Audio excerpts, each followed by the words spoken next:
All right, guys. Well, congratulations to both of y'all on a awesome state championship. I just wanted to recap with you guys on the season and how everything went leading up to it, getting the guys ready and everything else. So, Kyle, you want to take off? So it was a great season for us. We started off well at the Elite Opener.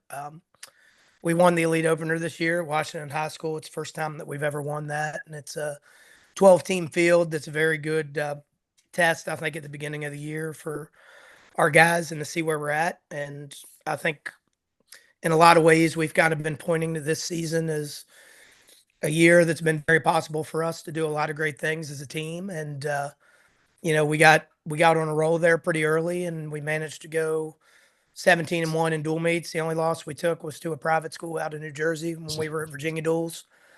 We ended up finishing fifth there. We were fifth at Trojan Wars. We had a lot of guys do really well at Beast of the East. So a lot of good things from the season, that then led into the district tournament, which they do districts a little bit differently now because it doesn't necessarily qualify you for the postseason. It's just a 12-team tournament. Everyone wrestles 5 times, and you place based off of how those matches go. And that combines the 3A teams like us, but also the 4A teams in the Northwestern District. So, your Winchester and Frederick County schools. And we were able to win that by, I think it was about 130 points. So Yeah, it was we kind big. of knew, then we would really be able to get on the roll, and we had a lot of talent, and maybe could make a run at, a team like a Stanton River who, they're very senior heavy, and they were, nationally ranked at points this year. I think they've got as high as in the 20s on the Flow Wrestling rankings in the country. So I think we thought, that we could do really well. And, we got to WSAZ in January, and we finished fourth there overall. Stanton River finished third, with losing to a couple powerhouse West Virginia teams there. And but I think we proved, and the guys believed that, we could hang with them in a big tournament setting. And a lot of the things that we do during the season kind of are tougher than the state tournament in a lot of ways. So we knew that we could get a lot of good points on the backside at the state tournament. And you know we dominated regionals pretty well, and then rolled into the state tournament. And we obviously had a really good day on Saturday, and had a lot of good wins, and we were able to outdistance Stanton River and bring home the first state title in Skyline High School history. That's awesome, man. Now I saw Brian. You posted. I want to say it was late December, maybe early January, about the meat grinder. So I guess that goes into what Kyle was saying with the schedule and really putting the guys through tough competition. Yeah. Coach Simon's done a good job of kind of designing our schedule that December we get tested real early, real quick between, lead opener, Beast of the East for select guys, and then hitting Trojan Wars. We're really front heavy. We find out where we're at, what we need to work on, and it gives us a good foundation to know where we are as a program. And then credit to how our guys work 12 months a year, that they don't miss a beat. We gas guys out early on. I think we said it all year in the practice room. We could have wrestled the state tournament. I feel like first week of December, and we've been ready to rock and roll. That's right. And it's a testament to the wasn't always like that. It's been a several year plan. We've got a great staff. We've got great community support that, as we put this thing in place, we want to continue to get better at wrestling December 1 and through November, not worry about getting in shape. We got to be coming in ready to rock and roll. So, yeah, that's a good way to start our season. Then as we kind of roll into January, we get into more of our dual part of our schedule, hit Virginia duels, a lot of local regional duels. And there we take another step as a team because we come together. In some of these larger tournaments, we may not have the cohesion that we need as we enter the postseason in these dual tournaments. So January is really a good time for us to hone in on the team aspect, refine some areas, and build that unit that it ultimately takes to knock off a team like Stanton River, where you got 4 senior D1 commits, and they are and we're very top heavy, and that was kind of our message all year, that this is it's going to be a collective effort. It's going to take all 14 guys in the lineup, and they did that all year long, and kind of how that schedule works. They've done a great job of tailoring it. We finished tough with WSAZ. It's generally our last event before the postseason. It's a real good kind of a simulator for postseason, like Coach Simon said. Often tougher than what we even see in the postseason. So we like to culminate on that, get a little break before regionals, get healthy, refine some things, and then roll into the state tournament hot like we did this year. Yeah, awesome, man. So that West Virginia tournament, man. So is that I've been noticing you guys been going there past couple years now, right? We've actually went there for, let's see. So this is my 7th year at Skyline. We went there every season outside of the COVID year. We weren't allowed to travel. So we've went there. This would have been our 6th time down there. Okay, so would you guys say that West Virginia wrestling also is a little underrated?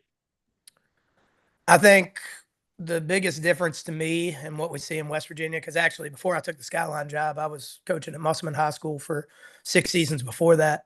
And so, I got to know West Virginia very well, traveling throughout the state. I don't think the depth necessarily is there as in Virginia, but I think that your top flight kids are honestly tougher. And we get a lot more physicality out of them. And I feel like the average kids in the state of West Virginia give up a lot later in matches, if that makes sense, than what they do, say, in Virginia. Like, no offense to some of these other teams in Virginia, but we'll wrestle a lot of dual meets, whether it's district and region type stuff, or we'll wrestle some of these other teams. Like, we had a quad the week before WSAZ. Actually, we were at Riverbend down in Fredericksburg, and we wrestled Riverbend, Independence, and Cox. And Cox and Independence had finished 1-2 in Class 5 the year before, and Cox actually won Class 5 again this year.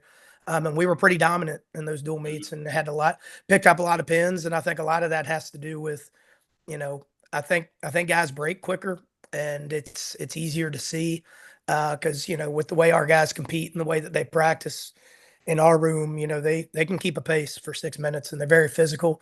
And it's a goal of theirs to be able to break their opponent and force them to either quit by giving up a pin, or we can get a tech fall or something like that. Especially with the new points, it's a little bit easier to get to a tech fall now. So, Mhm.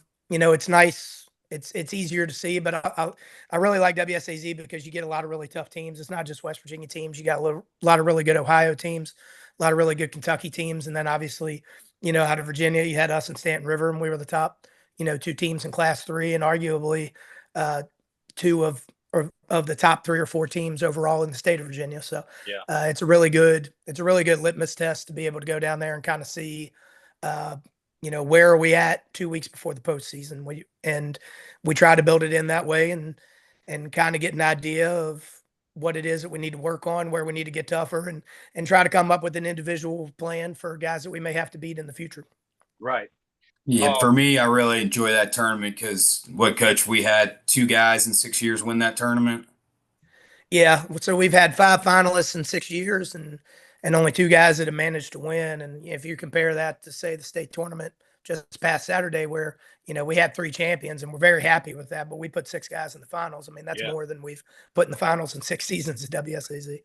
And the nice part of it too is the consolation bracket. I mean, the guys we're trying to get to states can go down there and battle and win matches. The guys we're trying to get to state titles are going to go down there and get pushed for a championship. So it's one of these tournaments that everybody in our lineup can go down there and get something out of the tournament. Nobody's going 0-2 if they're doing their job, and nobody's walking to a championship either. So it's a good gauge of competition for everybody. Yeah, and it's also good, because they have a very deep middle school tournament there as well. So our best middle school guys are able to compete and see where they stand, because it's kind of the de facto middle school state championship for the state of West Virginia. So you get all the best kids that are middle school wrestlers in West Virginia, and we'll take our 4 or 5 best, depending on the year, down there and kind of see where they stand. Right. So some of our guys that are younger in our lineup that are doing really well right now, like a Jacob Buffum, a Vinny DeVello, those guys, and DJ Maybe, like those guys have wrestled down there and performed really well. And I think that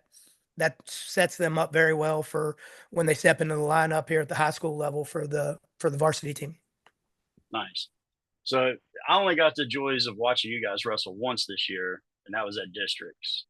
And I tell you, man, the pace, the pressure that them guys were putting on everybody was insane. I mean, like you all said, I mean, really push it for 6 minutes to the max and not show that they're tired. It's impressive. I mean, you guys done a lot of great work out there, man. Them boys are ready for sure. Yeah, we appreciate that. It's I think, I feel like we have a very good system in place, and we have at all levels from youth on up, we have amazing coaching, and it takes a lot of people to make a program like this run at the rate that it's capable of running at, right? Like I kind of view myself in a lot like a CEO role and just making sure that everything works well. But I'm not naive enough to think it doesn't take a lot of really good people. Obviously, Brian here does an amazing job for us. Joe DeVello, John DeVello, Josiah Sykes, Alan Crow. We have a lot of really great coaches at the high school level, and they can do a lot of different jobs, right? So we all know what our strengths are. We all know what our weaknesses are, and we're able to plug ourselves into positions, and the kids are able to, plug in as well with the coaches that make the most sense for them. It's not an ego driven thing. And, it's our goal to be able to put not only, the best kids on the map, but we're at a point where it doesn't really matter, who's sitting in the corner with them. It's about putting the kids in the best position and allowing them to go out and perform well, which, obviously this year was an amazing year for us. We've been kind of building to this point as a program. We've had a lot of really good years. We've finished second in the state tournament a few times before this, third a couple times, and in the 7 years that me and Brian have been together at Skyline, we've never finished worse than fourth at the state tournament. And that was the first year that we were there, and we've been kind of building and building and building, and it all just kind of came to fruition this year. And this we got right back to work this past Tuesday, and the message to the guys at that point is, it's about putting in the work to be able to be in the same position in the year, because none of that's guaranteed. We have to continue to work at the same rate and view the way we view competition in the same aspect. And we try to view it almost as a process more so than the result. And as long as we're able to keep it within that process, I don't think the result becomes such a big deal, to the guys, and they're able to perform at a really high level. And they've done that all season long. We only had one hiccup in a dual meet. And, that's obviously a team that's playing a little bit different game than us, being a private school. And even then, if a couple of things swung the other way, I think we're right there in the same boat, and we would have had Nazareth, Pennsylvania in the semis. And I think we really had something for them. And I think they're third or fourth in the AAA standings in Pennsylvania State Tournament right now, which is obviously even a different level than what we're competing at. So it's good to see. And, it's great to be able to build in the direction that we're kind of building. And we really have a plan in place to, make sure that we can continue rolling here for the next however many years. Yeah, that's exactly right. Well, and you mentioned it right there about the youth league, right? Bringing the guys up the pipeline, just keep them coming, right? I mean, you look at teams like Grundy, right? I mean, I know they're a 1A school, but I know they don't have a lot of schools around them. It's just really them, but they start them dudes out at 4 years old, start wrestling. And I mean, they're 10-year consecutives on single A state championships. So how much of a role do you guys play at the youth level right now?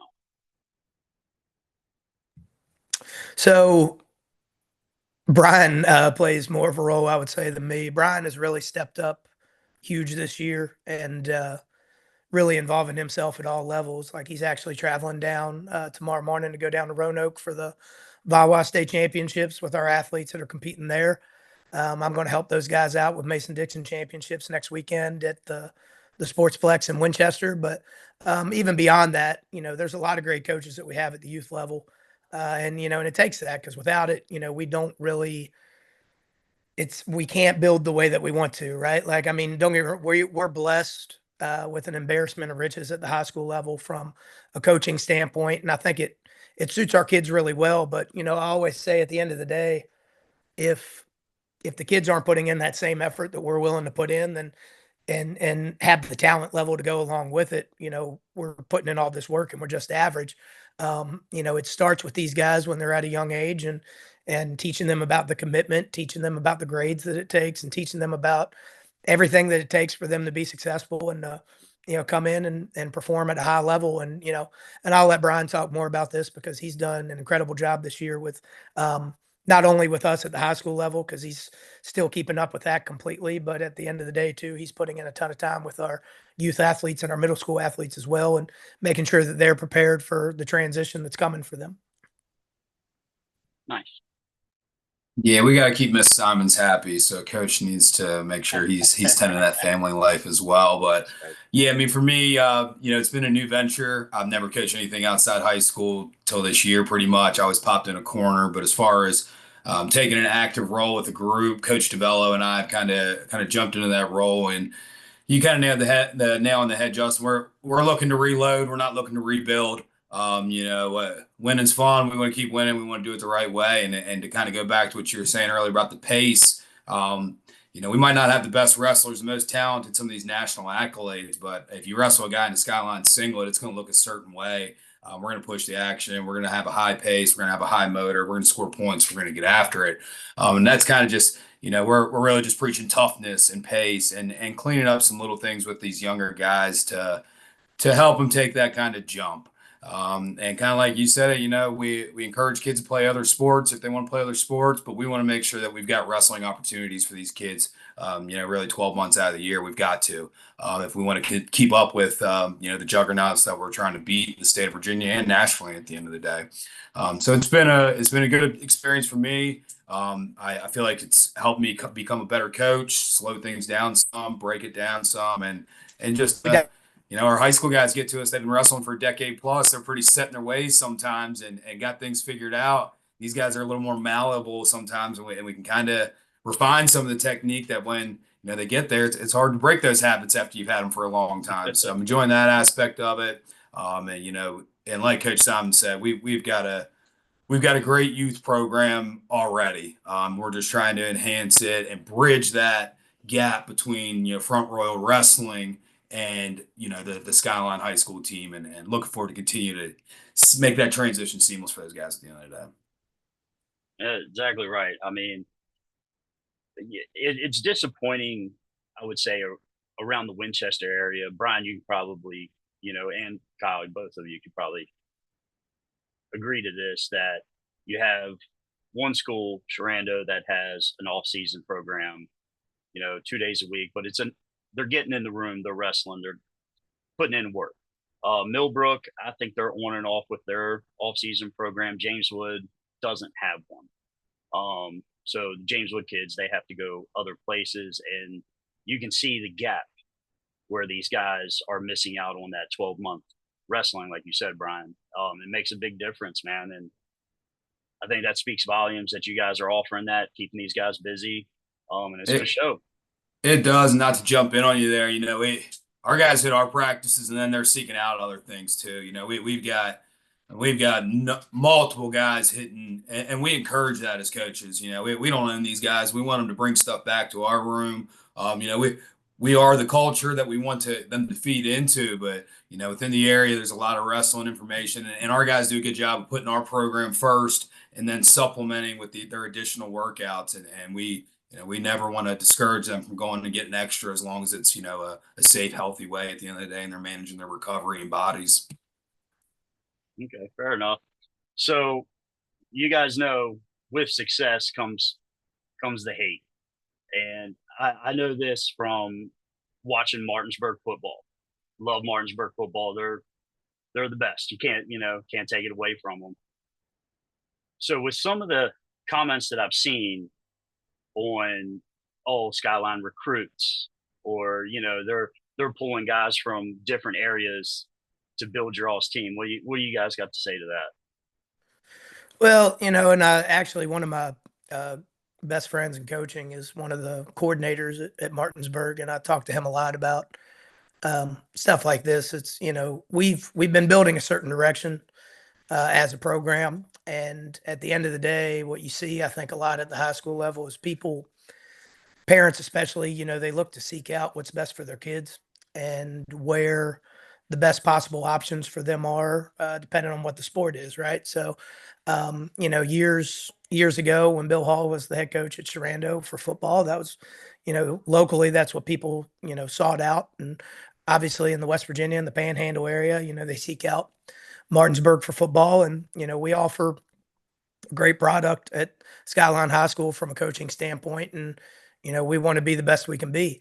And and a lot of these guys, they've trained with us for years, and we, then they, you know, sometimes people make decisions in terms of school, and we just continue to keep on trucking in the way that we need to. And like, Justin, you'd mentioned about the hate. I feel like locally we felt that for a while now, but at the end of the day, I feel like as we've grown as a program, we've gotten a lot more respect from some of those programs that have done it really well for years, right? The Grundys, the Great Bridges, a lot of those other programs that, kind of understand what it is that we're doing. It's a commitment, and it's a time, commitment that goes into this, from the coaching standpoint, from the wrestler standpoint, and guys that, come in and put in a lot of time, right? So, when the time comes, the season starts and you build your lineup and you go from there. We're, we, people can say whatever it is they want to. There's not rules that are being broken in any way, and we're taking the athletes that we have and building with them. And one of the things that I hear a lot, as well, they'll I'll read stuff about, well, Skyline doesn't develop these guys. Well, you take a look at some of those guys that we've had place and are wrestling at the collegiate level right now, and take a look at what they looked like in seventh, eighth, sixth grade, and even ninth and 10th in some ways. And they, turn into very good wrestlers. And that's because the commitment that they put in, and them buying into a culture and buying into a system that, that we have, and believing in something that's bigger than themselves. I think the big thing about our program that's different from a lot of others is these guys are together all the time. Like if you look at some of the social media posts and things, from our kids, post uh, state tournament, they're talking about, one of the main things they're talking about is the things that we stress every day. It's more about the team. It's more about our atmosphere. It's more about the culture. And those guys are tighter because of it. And they believe in each other, they believe in their coaches, and they believe in their ability to compete at a really high level. And they wanted to go out and be able to prove, this past Saturday, that we could beat one of the best teams in the state, and a team that at one point in time this season was ranked top 25 in the country. So, it was a big day for those guys to be able to do that. But you don't just show up to something like that and believe that they're going to be able to accomplish that, right? It's something that's built on every single day for years to be able to get to that point. It's not even a 3-month job. You can't reach where you want to be with a 3-month of the year commitment. You just can't. And especially, in an area with us right now, whether it's some of these teams locally, they have a lot to compete with us. And, we're not going to slow down anytime soon when it comes to that. Okay. Brian, you got anything on that, man? Yeah, man, I was kind of left the word recruitment. Didn't know they give scholarships out to high school athletes or NIL packages, and for me, I liken it to if you send your kid to Juilliard because you want the best opportunity for them, you're applauded as a parent. But if you want your kid to be in the best position where they develop as a wrestler, as a human being, as a scholar athlete, and you do what's best for them, all of a sudden there's some noise out there. And I kind of build on what Coach Simon says. We're developing young men and women on top of really, really tough wrestlers. Our guys are going on to be student athletes at the college level. They're going on to the workforce in the electric unions, and going on in the military. We take pride in not only what these guys do on the mat, and they do a tremendous job on the mat, also they do off the mat. Joey DeVella right now is 4.39 GPA, second in his class. We got kids littered up and down the honor roll that, parents, I think, the parents who decide that Skyline's the best place for their kid, it's not just hey, these coaches are doing a good job to develop my wrestler. It's that I know these coaches are invested in my student athlete to develop them into the best overall person they are. And I think anybody who knows me or Kyle, that's priority number one, and it goes hand in hand with developing some stud wrestlers on the mat as well. Yeah, I mean, we want to create the best humans that we can create, and do our best to, work hand in hand with their parents to put them in those type of positions. And, at the end of the day, those are the things that we're working for, right? So I'll give you a story here real quick from when I was at Beast of the East earlier this year, and Point Pleasant High School.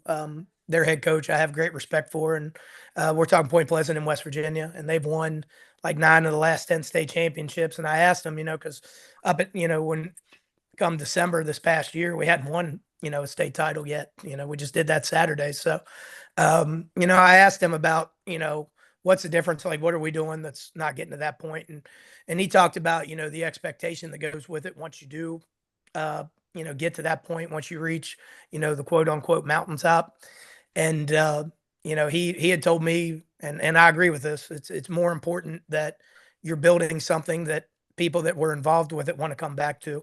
And at the end of the day, that's really what we're trying to do. We want to provide not only an outlet where our guys can go out, and our guys and girls can go out and be successful post high school, but at the end of the day, whether they're in college and competing, or even if it's 10 years down the road, they want to come back to the program, not just to watch the team that's on the mat compete, but to also come in the room and get a workout in and be a part of it, and kind of impart some of that wisdom and things that they took from the program along the way into a generation of guys that they may not necessarily know as well.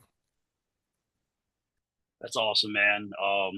Well, I'm gonna wrap it up here directly, guys. Man, this was an awesome talk. I appreciate both of you getting on here and talking about this. Y'all keep pushing, keep doing what you're doing, because y'all are running an awesome program. I don't care what anybody says. But before we go, I had one question for both of you. Does Caleb Henson repeat? So we were actually talking about this today. Actually, me and Brian have a Big Ten draft we're doing here in a little bit for that tournament, and I'm sure we'll have an NCAA one as well. But Henson stuff, right? He came out of nowhere, not necessarily nowhere, but I don't think a lot of people expected him to win last year. I know he's ranked number 1. I don't know. I almost hate to say this, but I think Shane Van Ness wins. I really do.